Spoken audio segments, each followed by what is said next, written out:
I don't understand Forza Horizon 5's car pass, as proven by the fact that I bought 2 Subaru S209s and only afterwards realised that I could get it for free, and, well, the fact that I entirely forgot about the fact that the Lamborghini Huracan EVO is coming out today and has come out.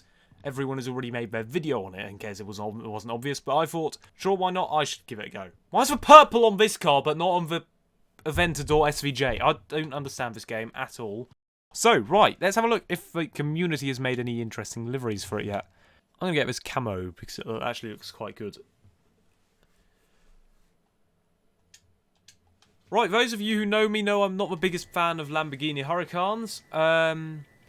But I do, however, quite like the Evo. I'm the Performante, but I just don't particularly like the standard Huracan, if that makes sense. But this does look quite good from some angles. This isn't a particularly good angle. Yeah, some sort of extra aero bits when compared with the normal Huracan. Also, oh, it's got the massive exhaust from the SVJ. Anything else to note? It's rear-wheel drive, I think, and it's got this lip spoiler. V10 from every other Lamborghini, every other little baby Lamborghini in the last 200 years. And anything else to note? It still looks too short at the front. That is the main problem I have with Lamborghini Huracans. What is the difference between the Huracan and the Huracan EVO? What? I must have misunderstood everything. Google!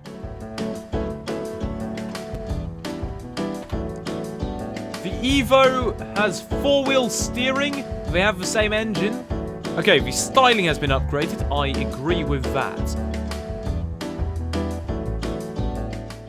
I don't understand the difference, and to be quite honest, I don't care what the difference is. It's basically just a Huracan. This is what the Huracan should have been.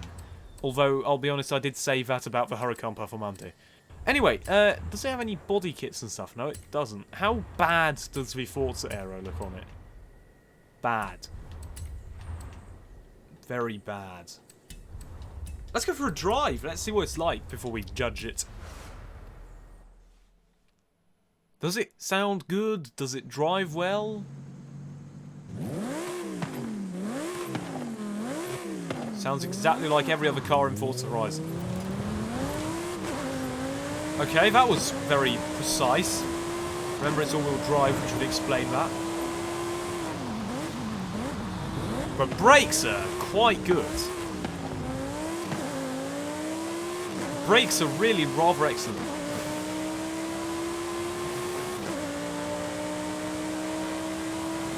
The interior looks also exactly the same as every other Lamborghini in the last 200 years.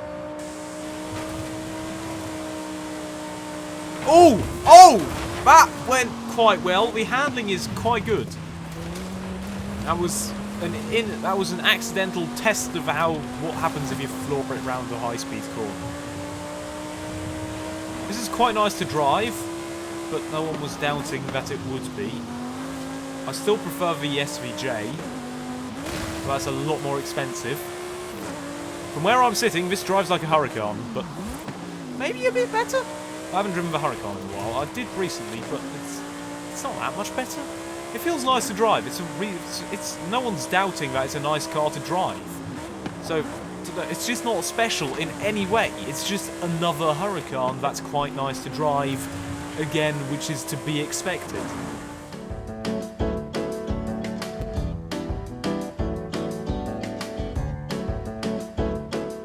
Let's go!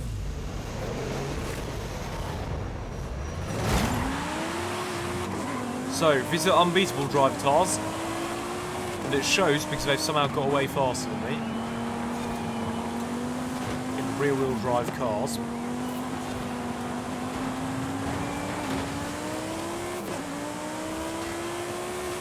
The problem people have been having with the unbeatable drive cars is that you can't actually catch up to the person in front. So let's see if we can do that in this car. Is it fast enough? It's slide! I don't know what... I'm sorry, can we go and have a look at that again? It sort of slipped there. Where was it? Somewhere. I'm convinced this car slipped. That wasn't particularly hard braking. That just locked up earlier. I don't know what. It's slipping.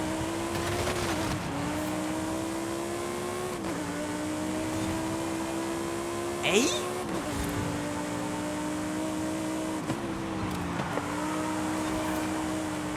No, it's not oversteer. It's slipping and then going into oversteer. And sometimes it just slips without going into oversteer. So either this car has no grip for some reason. Oh well, it doesn't have no grip, but it sometimes loses grip in these slow corners, which is really weird. And I'm pretty sure you won't be able to see it, but I can feel it happening. Yeah, there again, it just sort of slipped to the left.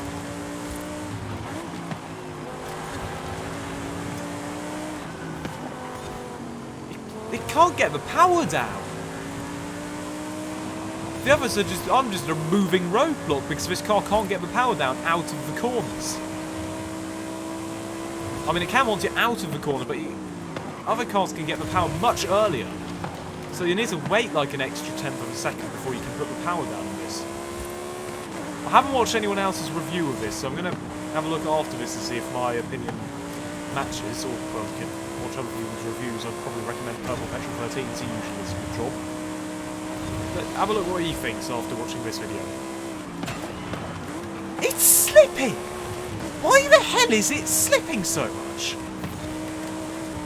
Okay, I wasn't really concentrating on the race, I wanted to see if it was actually slipping. Right, that race was a complete disaster. I'll go and do a bit of a last drive and then wrap up and give you my opinions. Or the final verdict. Well, either this car or the standard Huracan have no reason to exist. And I'll be honest, I prefer this car to the standard Huracan. It's a lot better than the standard Huracan. So there's no reason for the standard Huracan to exist. There was more. Okay, I don't know how I didn't have this earlier. I think that was because it was high-speed corners. Okay, but I don't know. It doesn't handle. It's not got quite enough grip. Because in these low-speed corners, you can really feel it slipping. And I don't want it to slip, especially those with kind of speeds. A car of this category should be able to take that corner. 340,000 credits. Performante is a lot less than that. And it's a lot better. So why is the Gallardo more expensive than the Performante? Forza economy makes sense. Get the Performante at that price, it's a lot better. There's an argument to say that this car from the back and sort of... No, actually it doesn't. The problem is, the front of this stupid car, as with the original Huracan, is too short. But the back, actually, I quite like it. So, definitely get this car over instead of the original Huracan. But get the Performante instead of this. It's just better. Final verdict. It's quite nice to drive. Actually, let's give it scores. Sure, let's give it scores. Handling, 7. Low speed is terrible. High speed is great. Well, not terrible, but not as good as it could be. High speed is great, so a 7. Looks, I've just told you. I like the back. The front looks ridiculous as it always has. They have improved the front slightly with the sort of those things. So I'm going to give that a 5. Noise, it's identical to every other car, so I'm not going to give it a score.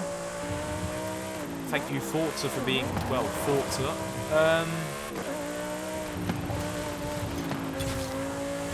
Just overall drive, about an 8.